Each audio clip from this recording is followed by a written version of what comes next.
Bonjour à toutes et à tous, bienvenue sur Radio Sport, je suis Philippe Lefebvre, je suis ravi de vous accueillir au salon Destination Nature. Et aujourd'hui, on va faire des bulles, à Épernay avec Laurence Prévost. Bonjour Laurence. Bonjour Philippe. Alors vous avez de la chance vous dans la vie puisque vous êtes directrice de l'Office du tourisme d'Épernay. Franchement, il y a pire comme destination. Ah, complètement. Alors, on va parler beaucoup d'Épernay, bien évidemment, l'une des capitales du Champagne. Mais on va commencer notre petit périple, justement pas à Épernay. Un petit peu loin, à 10 minutes à peu près. Hein. À 10 minutes à peine. Alors on va où ?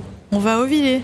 Alors qu'est-ce qui se passe à Auvillers ? J'ai l'impression qu'Auvillers, c'est la ville où, si elle n'existait pas, rien ne serait arrivé, quoi. Absolument, c'est le berceau du Champagne. C'est un village absolument somptueux, magnifique, avec des enseignes en fer forgé, une abbaye où repose Dompierre Pérignon, celui qui est à l'origine de beaucoup de choses dans ce monde du Champagne. C'est lui qui a tout créé, quoi. C'est lui qui a inventé. tout créé, qui est l'inventeur, suppose être l'inventeur de la champagnisation et à l'origine du Champagne. Il y a beaucoup œuvré et en fait, quand on se balade dans ce village d'Auvillers, on sent l'âme de Dompierre Pérignon est partout.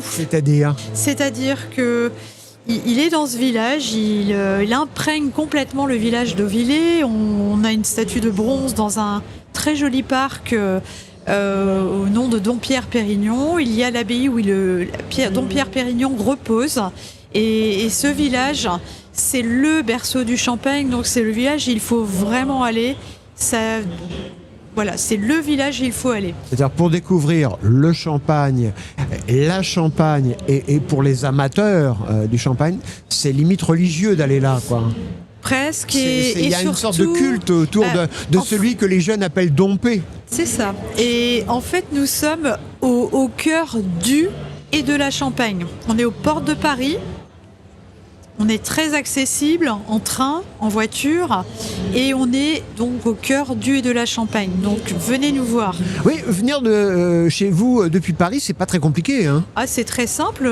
Vous allez à la gare de l'Est, vous prenez votre train, vous arrivez soit en gare d'Épernay, soit aussi par la gare de Dormans, encore plus court, ou même la gare d'Ailly. On a 3 gares et on est super accessible pour venir vivre des expériences, des escapades de week-end, de court séjour, en famille, en solo, entre amis, c'est comme vous voulez. Ouais, quand vous me donnez les noms là, des 3 gares, Épernay, Ailly, Dormans, j'ai l'impression qu'on est vraiment là au cœur du Champagne. Ah, mais je vous confirme. Ces noms-là, on les voit sur toutes les étiquettes. Hein. Je vois, Philippe, que vous suivez l'actualité de près. Effectivement, on ne peut pas ne pas être plus au cœur du Champagne. Alors, on va essayer justement de découvrir un petit peu Épernay et ses environs. Le plus simple, c'est quoi ? C'est de prendre un vélo pour se déplacer ? Alors, on peut se déplacer à vélo très facilement. Depuis que ce soit à Épernay, à Auvillers ou à Dormans, on a des points déjà de location de vélo classique, vélo électrique.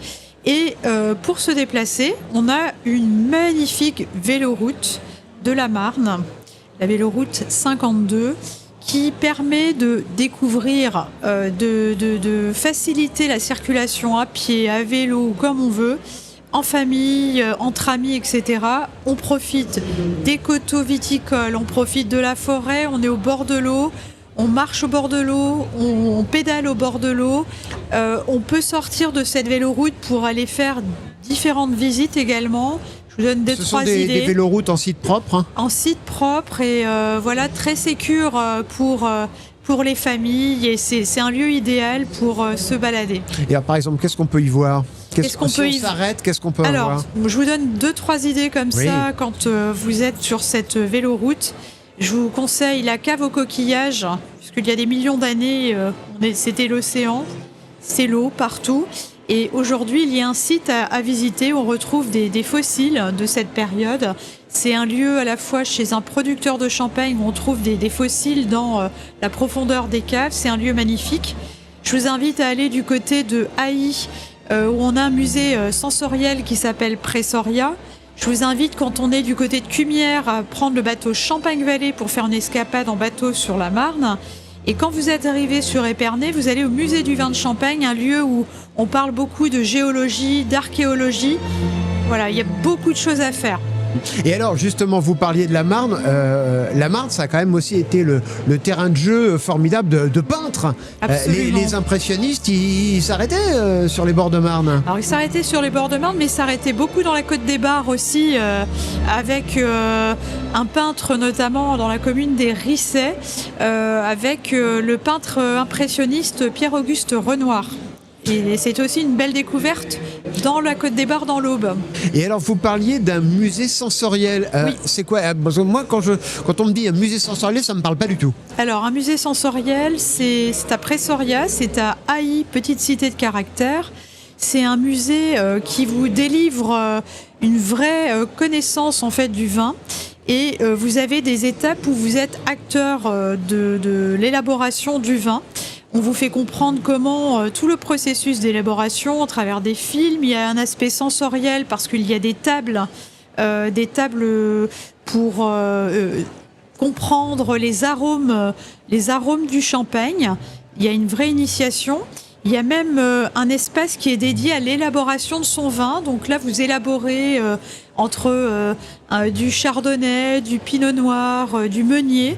Vous faites votre élaboration de votre cuvée, etc. Enfin, c'est un lieu assez fabuleux et je le recommande. Et c'est là qu'on va découvrir les secrets, la vraie différence entre telle maison de champagne et telle maison de champagne. Chacun a sa signature particulière, sa patte particulière. Alors en fait, c'est ça, il y a autant de maisons, de vignerons que de vins. Le champagne est un vin et en fait, chaque vin de champagne est unique parce que celui qui va élaborer ce vin, il va imaginer comment le vin va se retrouver dans plusieurs années, comment il va être, c'est l'esprit, la marque de fabrique de la maison. Et il y a vraiment... le champagne, ce n'est pas juste le champagne. Le champagne, c'est chaque maison met son empreinte, met son cachet, met son âme, met son caractère, son propre assemblage. Il y a un assemblage dédié. Et bien sûr, ça donne cette typicité des vins. Et ça permet vraiment d'aller, quand on est visiteur, d'aller à la rencontre. La Champagne et le champagne, c'est la rencontre de visages, d'hommes et de femmes passionnés, mais aussi de paysages. Et en tout cas, chaque rencontre, chaque lieu, ça permet vraiment de découvrir un vin différent, un champagne différent.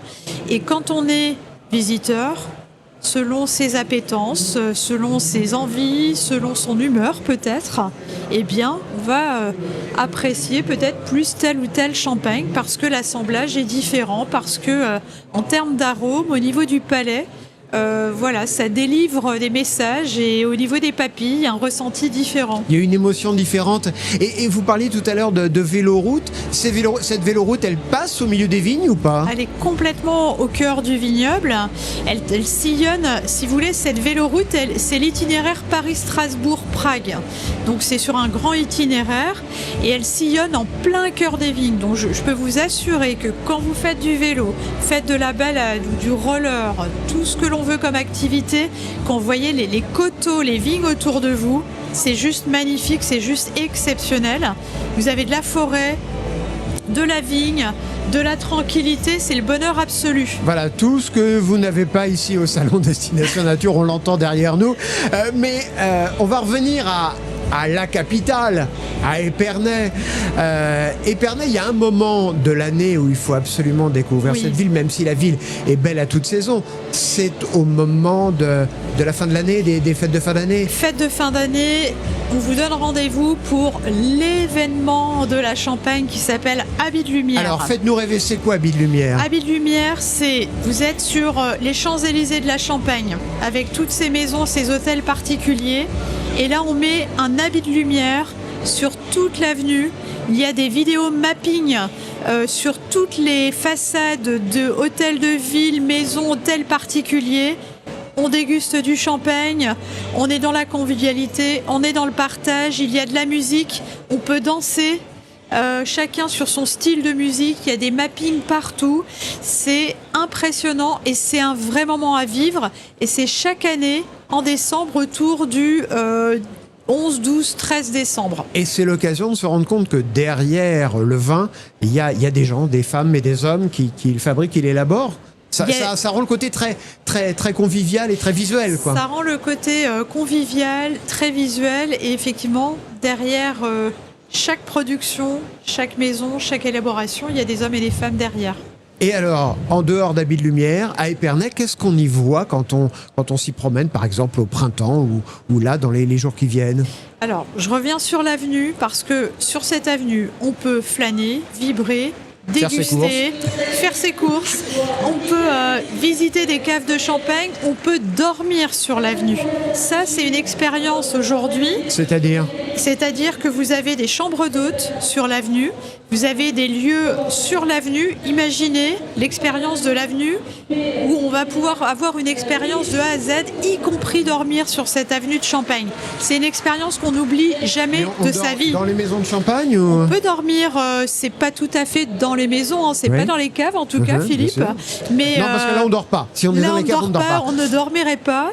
Mais vous avez en fait des établissements aujourd'hui qui ont ouvert, qui jouxtent les caves et avec par exemple des chambres d'hôtes qui peuvent vous accueillir, des lieux absolument magnifiques. Et alors, finalement, tout nous ramène au Champagne, y compris quand on parle de compétition sportive. J'ai deux noms devant moi, la Champenoise et la Bulle-Cyclette. Alors, expliquez-moi, la Champenoise, je vois à peu près l'idée, la Bulle-Cyclette, j'ai un peu plus de mal. Alors, la Champenoise, tout d'abord, c'est une manifestation qui part juste à côté de Villers, à Dizy, vers les secteurs de Champillon. Il y a un principe de deux courses. Il y a une course très conviviale où on va déguster, etc., de 17 km environ. Et puis la seconde, elle est chronométrée, elle est beaucoup plus sportive. Évidemment, on ne va pas déguster à cette occasion. Et voilà, avec c'est cette expérience-là.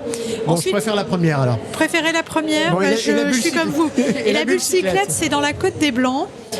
Sur le secteur de Vertus, et là c'est un événement assez exceptionnel à vivre. On repart dans les années 50, on est avec des vélos anciens, on est avec une tenue des années 50, 60, 70, et c'est l'expérience qui veut ça. C'est très convivial.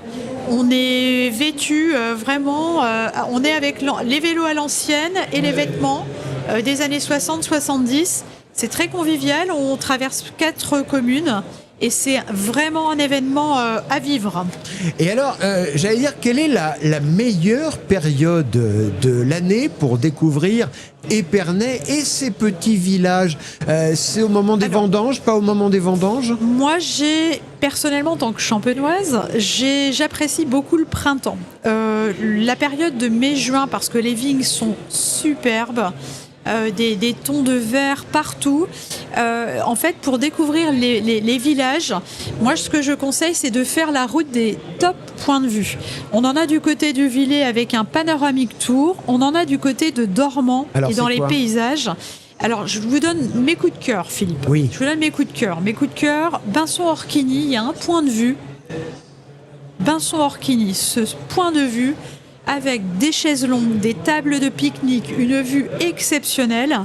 Et du côté de Châtillon, avec la statue du pape Urbain II, qui était celui qui était dans les grandes croisades, avec cette statue majestueuse qui s'élève avec le pape qui lève son doigt vers le ciel. Et là, vous avez une vue incroyable sur les vignes et la vallée de la Marne. Et on a beaucoup de points de vue. On en a sur aussi... du côté de Cramant, avec le belvédère de Cramant, qui est un lieu vraiment à vivre, à faire, ou à Montelon, avec le site des Demoiselles. Donc beaucoup de points de vue, beaucoup de lieux pour se balader en tranquillité, au calme, profiter des vues exceptionnelles, de mers de vignes à l'infini, de la vallée de la Marne. Venir avec son pique-nique, tout simplement, se poser, se reposer et profiter. Alors, avant justement de parler d'une des grandes traditions, non pas de la Champagne, mais de Radiosport qui s'appelle Après l'effort, le réconfort, on va parler d'autre chose parce que j'ai cru comprendre que du côté d'Épernay, on pouvait prendre de la hauteur, mais vraiment de la hauteur. Genre avec corde, avec pas piolet mais presque, de l'escalade. Expliquez-moi ça. C'est le seul site d'escalade dans le département de la Marne. Ça s'appelle les Falloises, à Vertus dans la Côte des Blancs, le royaume du Chardonnay. Et c'est un site d'escalade pour un vrai site de grimpe. Plus de 100 voies pour explorer ces falaises de craie. Voilà, c'est une très belle expérience. Et en plus, on peut passer des nuits en portaledge. C'est-à-dire que vous pouvez dormir avec une société qui vous accompagne. Vous pouvez faire de la grimpe. Et en fait, on installe le long des falaises des sortes de petits lits portaledge. Et vous pouvez dormir dans le vide. Ça doit être une expérience. C'est une expérience. Vous avez testé ? Pas encore. On le testera un jour peut-être. Alors, donc, comme je le disais, après l'effort, le réconfort. Alors évidemment, le réconfort, on pense tout de suite au champagne, mais pas que. Qu'est-ce que je dois absolument goûter quand je viens à Épernay, en dehors du champagne, peut-être pour accompagner le champagne? Alors, nous avons plusieurs produits à vous recommander, Philippe. Nous avons bien sûr les célèbres biscuits roses de Reims, qui sont le produit par excellence, le fameux biscuit rose à déguster avec une coupe de champagne. Moi, je me souviens quand j'étais enfant, je voyais les adultes mettre le biscuit rose dans la coupe de champagne. Alors, je vous rassure, ça se fait toujours. Ça se fait, d'accord. Et je suis donc pas si vieux que ça. Donc quand vous viendrez, vous le ferez aussi, on le fera ensemble. Mais nous avons aussi, ça a été inventé par un boulanger d'Ailly, c'est le moelleux champenois. Donc aujourd'hui, vous avez tout un collectif de boulangers qui réalise un petit biscuit rose qui est très beau visuellement, avec une recette qui leur est propre. Moi, j'aime beaucoup, qui est légèrement, peut-être avec du marc, je ne suis pas sûre, mais en tout cas, ce moelleux, il est délicieux. C'est quelque chose à goûter quand on vient sur le territoire. On a aussi dans les jolis produits, on a la chance d'avoir une vinaigrerie à Auvillers qui fait un très beau vinaigre issu des restes de raisins, et ça donne des vinaigres vraiment locaux, très made in Marne, très locaux, qui sont vraiment qu'on retrouve dans la cuisine aujourd'hui, de cette cuisine locale et champenoise. Et tout ça, toutes ces découvertes, on peut les faire sur un week-end ? On peut faire ça sur un week-end. Vous venez par exemple pour le vendredi soir, par exemple, on passe 2 nuits sur le territoire, et ensuite vous avez une très belle expérience à vivre sur le territoire. Et on découvre que finalement derrière ces bulles, il y a beaucoup d'histoires. Plein d'histoires et surtout beaucoup de rencontres. On est derrière l'histoire, derrière les bulles. Il y a des hommes et des femmes. Vraiment, j'insiste sur ces gens passionnés qui nous font rêver, qui nous procurent de l'émotion. Ces gens passionnés, on les rencontre parce qu'on a quand même une image un peu des producteurs de champagne un peu fermés, un peu repliés sur eux-mêmes. Pas du tout. Et on a une vraie ouverture sur le développement de l'œnotourisme en Champagne. On est attaché à l'hospitalité, à la convivialité. On est accessible, on est convivial, on est chaleureux. Et il y a de très belles expériences à vivre. Je vous donne des idées comme ça quand on va chez des vignerons. Moi, par exemple, il y a un vigneron dans le secteur des paysages qui fait faire des découvertes maintenant en fat bike. Fat bike, et c'est une visite guidée en fat bike. Avec lui, il est là, il nous explique la vigne, le vin, il nous explique toute la vie du et de la Champagne. Et c'est une visite guidée fabuleuse avec son fat bike. On est au cœur des paysages, on vit des moments incroyables. C'est une idée. Autre idée, une visite chez un vigneron à la lanterne. Vous êtes dans la profondeur de ses caves. Là, on est du côté de Bouzy. Et là, on va chez ce producteur. On fait la visite à la lanterne avec ensuite une dégustation commentée. Ça, c'est des moments incroyables. On a plein de choses et c'est là où il est important de bien consulter les offices de tourisme locaux des paysages d'Auvillers et d'Épernay parce qu'on connaît très bien chacun de nos vignerons et on est en capacité aujourd'hui, Philippe, quand vous allez venir, on vous dira exactement quel vigneron, quelle maison il vous faut rencontrer. Et en tout cas, je conseille toujours la visite d'une maison et d'un vigneron parce que c'est complémentaire. Et pour comprendre le et la Champagne, je trouve qu'il est bien d'avoir ces angles complémentaires. Oui, il n'y a pas que les grandes maisons ultra connues, il y a aussi des producteurs indépendants. Et justement, ce qu'on veut, c'est cette rencontre avec nos vignerons aussi, c'est-à-dire aller voir bien sûr les maisons, par exemple sur l'avenue de Champagne ou des maisons à Hailly, etc. Faire cette rencontre, cette découverte. Mais ensuite, aller à la rencontre de nos vignerons qui débordent de talent, d'ingéniosité, à la fois à travers des cuvées juste exceptionnelles et tout le développement de l'œnotourisme en Champagne qui est exponentiel ces dernières années, où on peut vraiment voir tout ce qui est mis en œuvre en termes d'originalité, de créativité, de parcours de visite, sans oublier aussi, pourquoi pas, des hébergements chez des vignerons au cœur du vignoble, parce que ça aussi, c'est une expérience incroyable. Merci beaucoup, Laurence, de nous avoir fait rêver, de nous avoir donné envie d'aller de par chez vous, à Épernay, puis dans tous ces petits villages autour, tous qui ont des noms qui nous rappellent des choses quand on est amateur de champagne. Donc on a bien noté à partir du printemps, et puis on a noté aussi qu'il faut se rapprocher des offices du tourisme pour avoir toutes les bonnes adresses. Et pour retrouver toutes ces bonnes adresses, eh bien c'est très simple, il vous suffit de vous rendre sur le site radiosport.fr. Et moi je vous dis à très bientôt.